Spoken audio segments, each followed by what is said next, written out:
பாருங்க, சூப்பரான புளி சாதம் நல்ல ஜம்முன்னு செஞ்சாச்சு. இது வந்து கோவிலுக்கு பிரசாதமா கொடுக்கறதுக்கு நம்ம எடுத்துட்டு போறோம். நீங்க வந்து ரசம் வச்சு கிண்டுறதோட இந்த மாதிரி செய்யறது ரொம்ப அட்டகாசமா இருக்கும். கண்டிப்பா நான் சொன்ன அளவுகளோட அப்படியே செஞ்சு பாருங்க.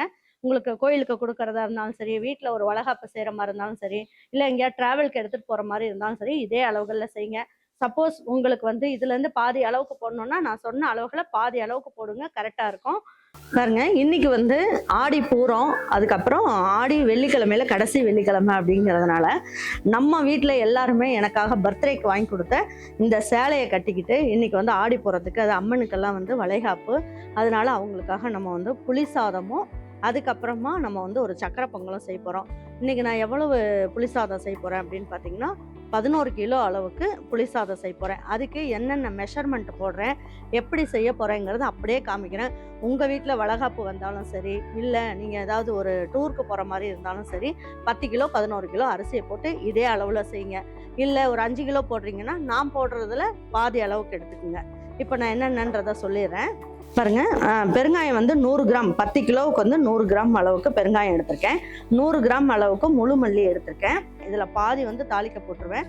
மல்லியெல்லாம் வந்து பொடி பண்ணிக்குவோம், பெருங்காயத்தையும் பொடி பண்ணிக்குவோம். இப்போ இதெல்லாம் என்னென்னன்றதை நான் சொல்கிறேன் பாருங்க. பாருங்க, கருவேப்பிலை வந்து நல்லா ஒரு 150 கிராம் அளவுக்கு எடுத்திருக்கேன். இது 1/4 கிலோ அளவுக்கு உளுந்தம்பருப்பு, 100 கிராம் அளவுக்கு மிளகு எடுத்திருக்கோம், 200 கிராம் அளவுக்கு ஜீரகம் எடுத்திருக்கோம், ஒரு பேக்கெட் அளவுக்கு நம்ம வந்து 100 கிராம் அளவுக்கு நம்ம மஞ்சள் தூள் எடுத்திருக்கோம், 1/2 கிலோ அளவுக்கு கடலைப்பருப்பு. இது மேல் பொடி போடுறதுக்கு நம்ம பொடியும் கொஞ்சம் எடுத்து வச்சுருக்கோம், ரெடிமேட் புளியோதரை மிக்ஸு. அதுக்கப்புறம் இது வந்து ஒரு 100 கிராம் அளவுக்கு வெந்தயம், இது 200 கிராம் அளவுக்கு கடுகு எடுத்திருக்கோம். புளி வந்து 1.5 கிலோ அளவுக்கு புளி எடுத்திருக்கோம். 11 கிலோவுக்கு 1.5 கிலோ அளவுக்கு புளி எடுத்திருக்கோம். இப்போ நீங்கள் உங்கள் வீட்டில் இருக்க புளியெல்லாம் எடுக்கிற மாதிரி இருந்தால் 2 கிலோ அளவுக்கு புளி எடுங்க. நம்ம புளி வந்து நல்ல சதையான புளி அப்படிங்கிறதுனால 1.5 கிலோ அளவுக்கு எடுத்துருக்கேன். 1 கிலோ அளவுக்கு வேர்க்கலையை வாங்கிட்டு வந்தோம், வறுத்த வேர்க்கலையை வாங்கிட்டு வந்துட்டோம், தோலெல்லாம் எடுத்துகிட்டு வச்சுக்கலாம். மிளகாய் வந்து 200 கிராம் அளவுக்கு எடுத்திருக்கேன். தாளிக்கிறதுக்கு பாதி போட்டுக்குவேன், அதுக்கப்புறம் மீதி வந்து பொடி பண்ணுறதுக்கு எடுத்துக்கிறேன். வாங்க எப்படி செய்யலாம்னு பார்ப்போம். கடலைப்பருப்பு ஒரு 1/4 கிலோ அளவுக்கு மேல் பொடி அரைக்கிறதுக்கு வச்சுக்கலாம். இதில் 100 கிராம் அளவுக்கு நம்ம வந்து உளுந்தம்பருப்பு எடுத்துக்குவோம். பாருங்க, மிளகு வந்து நம்ம எடுத்து வச்சதுல பாதி போட்டுக்கலாம். பாருங்க, இது எல்லாமே நல்லா பொரிஞ்சதுக்கு அப்புறம் நம்ம வந்து என்ன பண்ணலாம், வெந்தயத்துல பாதி போட்டுக்கலாம்.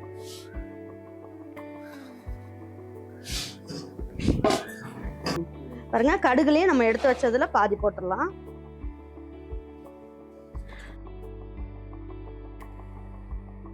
பெருங்காயத்திலையும் பாதி போட்டுக்கலாம்.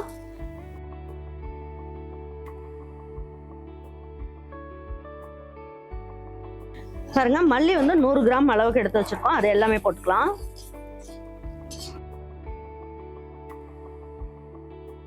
பாருங்க, நீங்க ஜீரகத்தை வந்து இதுல போட்டு பொடி பண்ணி போட்டாலும் பரவாயில்ல, அப்படி இல்லைன்னா ஜீரகத்தை நம்ம வந்து ரசம் தாளிக்கும் போது ஃபுல்லா போட்டாலும் பரவாயில்ல. நான் இதுல ஒரு கை அளவுக்கு எடுத்து இதுல போட்டுக்கிறேன், நல்லா வாசமா இருக்கும் அதுக்காக. பாருங்க, கருவேப்பிலை ஒரு கை அளவுக்கு போட்டுக்கலாம்.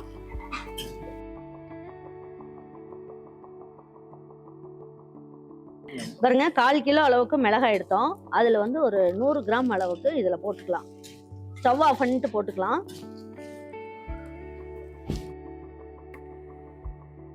பாருங்க, 11 கிலோ அளவுக்கு நம்ம வந்து புளியோதரை செய்ய போறோம் அப்படின்னா அதுக்கு ஒரு கட்டி அளவுக்கு வெல்லம் போட்டுக்குங்க.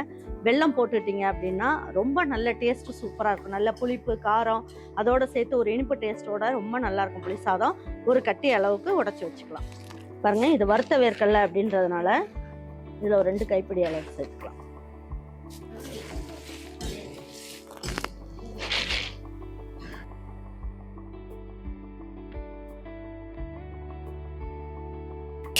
பாருங்க, இது எல்லாமே நல்லா வறுபட்டுருச்சு. இது ஆறுனதுக்கு அப்புறம் பொடி பண்ணிக்கலாம். இது வந்து மேல் பொடி செய்யறதுக்காக, மேல் பொடி அதாவது புளியோதரை வச்சுட்டு அதுக்கப்புறம் மேலே தூவி விடுறதுக்காக. அதெல்லாம் நல்லா கரைச்சிடணும்ல, சக்க அளவுக்கு கரைச்சி நம்ம தேவையான அளவுக்கு தண்ணி ஊற்றி நல்லா கரைச்சி எடுத்துக்கலாம். அப்புறம் நம்ம அரிசி வேகும் போது எவ்வளோ தண்ணி வேணுமோ பார்த்து ஊற்றிக்கலாம். எல்லாமே உங்களுக்கு மெஷர்மெண்ட் சொல்கிறேன். பாருங்க, 11 கிலோ அரிசிக்கு 2 லிட்டர் அளவுக்கு நல்லெண்ணெய், செக்கு நல்லெண்ணெய்.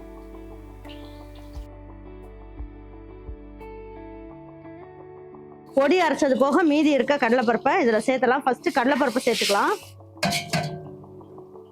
பாருங்க, இதுல வந்து உளுந்தம்பருப்பு, உடைச்ச உளுந்தம்பருப்பு வச்சிருக்கேன், அதையும் போட்டுக்கலாம்.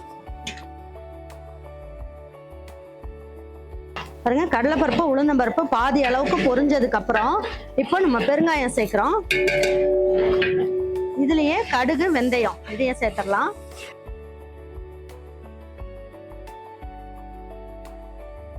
பாருங்க, எல்லாமே பொரிஞ்சிருச்சு. இப்போ வந்து ஜீரகமும் மிளகும் சேர்த்துக்கலாம்.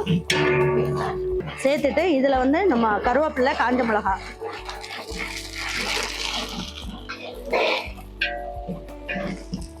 எடுத்து வச்சிருக்க வேர்க்கடலை,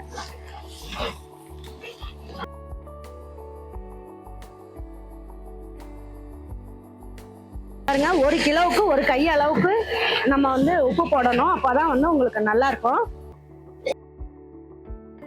புளி தண்ணியை கரைச்சி வச்சிருக்கோம். இந்த தண்ணியை இதுல ஊத்திக்கலாம். 1 2 5 8 11 கிலோ அரிசிக்கு நம்ம வந்து இதுல 11 ஜக்கு அளவுக்கு நம்ம தண்ணி ஊற்றிருக்கோம். இது வந்து 1.5 லிட்டர் அளவுக்கு தண்ணி. பாருங்க, 11 கிலோ அளவுக்கு அரிசிக்கு நம்ம எவ்வளவு ஊற்றணும்னா 22 ஜக்கு அளவுக்கு நம்ம தண்ணி ஊற்றணும். டபுள் பங்கு ஊற்றணும்னு வச்சுக்கோங்களேன். இது 1.5 லிட்டர்ன்றதுனால நான் அந்த அளவுக்கு ஊற்றிருக்கேன். 16-18 ஜக்கு அளவுக்கு ஊற்றிருக்கேன். இப்போ வந்து உங்களுக்கு 1க்கு 2 பங்கு தண்ணி சரியா இருக்கும். பாருங்க, மஞ்சள் தூளும் இப்போ சேர்த்துடலாம். இதுல பாதி அளவுக்கு மஞ்சள் தூள் சேர்த்துருக்கேன்.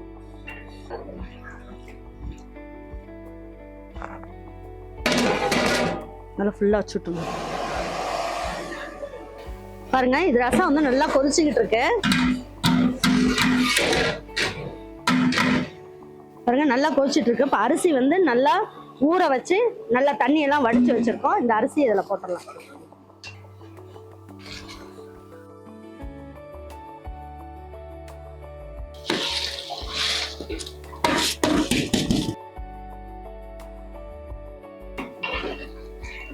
பாருங்க, அரிசியை போட்டு நல்லா இந்த மாதிரி கலந்து விடணும். இல்லைன்னா அரிசி வந்து கீழே நின்னுக்கும். அரிசியை போட்டாச்சு, நல்லா வேகட்டும். ஓபன் பண்ணி வச்சு வேக வைக்கலாம். பாருங்க, இப்ப அரிசியும் தண்ணியும் ஒரே லெவல்ல ஒரு மாதிரி வந்துருச்சு பாத்தீங்களா? இந்த நேரத்துல நம்ம வந்து மூடி வைக்கலாம். இதுக்கு முன்னாடி மூடி வச்சீங்கன்னா தான் பொங்கி வெளியில வந்துடும். இப்போ நம்ம மூடி வச்சலாம். இந்த அரிசியெல்லாம் நல்லா ஒரு மாதிரி சமமா படுத்தி விட்டுறலாம். படுத்திட்டு மூடி வைப்போம். இப்பயே பாருங்க எந்த அளவுக்கு வெந்திருக்குன்னு. பாதி அளவுக்கு வெந்துருச்சு. இதுல பாதி அளவுக்கு வெந்துருச்சு. இப்போ மூடி வச்சோம்னா நல்லா தம்ல நல்லா வேகும். இப்போ தட்டை வச்சு மூடி வச்சிடலாம். இது வந்து நாங்கள் ஸ்டவ் ஆஃப் பண்ணல, மீடியம் ஃப்ளேமில் தான் வச்சுருக்கோம். அப்படியே புளிங்கி வேகட்டும். வெந்து நல்லா வந்ததுக்கு அப்புறமா தான் நம்ம அந்த வெல்லத்தையும் நம்ம நுணுக்கி வச்ச பொடியும் போட்டு கலந்து தம் போட்டு வைக்கணும். நம்ம முன்னாடியே நம்ம வந்து வெல்லத்தை போட்டோம் அப்படின்னா அரிசி வந்து வேகாது. அதனால கடைசியாக எந்த ஸ்டேஜில் போடலாங்கிறேன் அப்போ போட்டுக்கலாம். பாருங்க, இப்போ எடுத்து பார்க்கலாம். பாருங்க, இப்போ நம்ம நுணுக்கி வச்சிருக்க பொடி இருக்கு இல்லையா, இதை போட்டுக்கலாம்.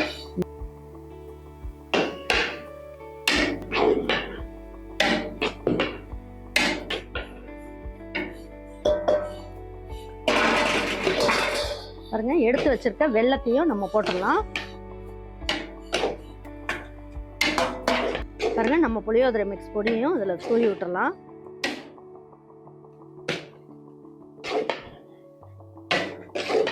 எல்லாம் போட்டு இப்போ இது வரைக்கும் அடுப்பு எரிஞ்சுக்கிட்டு தான் இருக்கு, சரிங்களா? இப்போ தண்ணியும் வந்து கொஞ்சம் இருக்கு. இப்போ இந்த நேரத்தை நம்ம போட்டுட்டோம். இப்போ தம் போடும் போது நல்லா புளிங்கி சூப்பரா வெந்துடும். பாருங்க, இப்போ வந்து நல்லா புழுங்கி நல்லா வெந்துருச்சு. இப்போ நல்லா இதை வந்து இந்த மாதிரி பண்ணி வச்சுட்டு தம் போட்டுடலாம். பாருங்க, சாப்பாடு வந்து எந்த மாதிரி இருக்குன்ட்டு நல்லா வெந்து சூப்பராக இருக்கு. பாருங்க, இப்படி தான் இருக்கணும். பாருங்க, இப்போ நல்லெண்ணெய் வந்து ஒரு 1/4 லிட்டர் அளவுக்கு இதில் ஊற்றிக்கலாம். மொத்தம் 11 கிலோ அளவுக்கு அரிசிக்கு நம்ம வந்து ஃபஸ்ட்டு 2 லிட்டர் அளவுக்கு ஊற்றிட்டோம். இப்போ ஒரு 1/4 லிட்டர் அளவுக்கு ஊற்றி தம் போட்டோம்னா சூப்பராக இருக்கும். வர வரன்னு இல்லாமல் சூப்பராக இருக்கும்.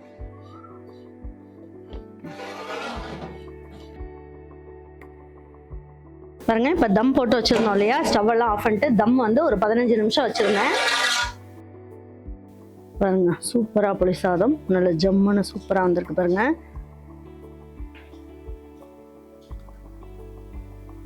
இப்போ நல்லா ஃப்ரெஷ்ஷா இருக்க கருவேப்பிலையை தூவி விட்டுறலாம்.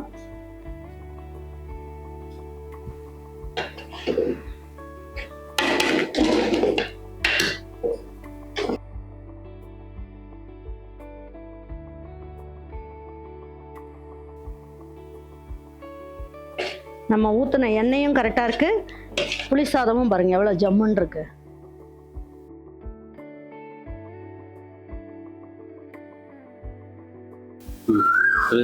பாருங்க, சூப்பரான புளி சாதம் நல்ல ஜம்முன்னு செஞ்சாச்சு.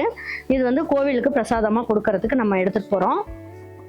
நீங்கள் வந்து ரசம் வச்சு கிண்டுறதோட இந்த மாதிரி செய்யறது ரொம்ப அட்டகாசமாக இருக்கும்.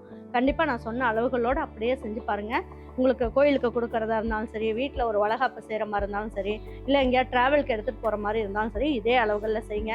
சப்போஸ் உங்களுக்கு வந்து இதுலேருந்து பாதி அளவுக்கு போடணுன்னா நான் சொன்ன அளவுகளை பாதி அளவுக்கு போடுங்க, கரெக்டாக இருக்கும்.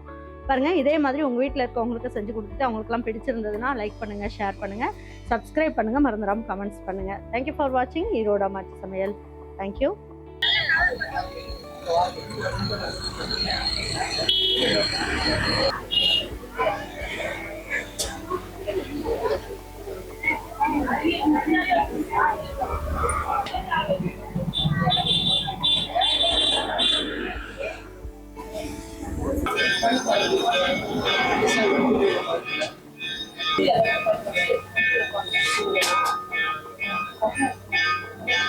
கீழே வச்சுவீங்க, அந்த சேர் கூட இருக்கு பாருங்க, அவங்க மாமல்லி அங்க போங்க.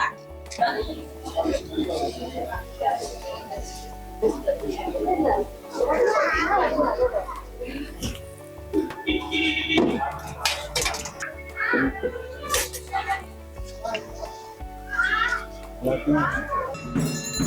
you.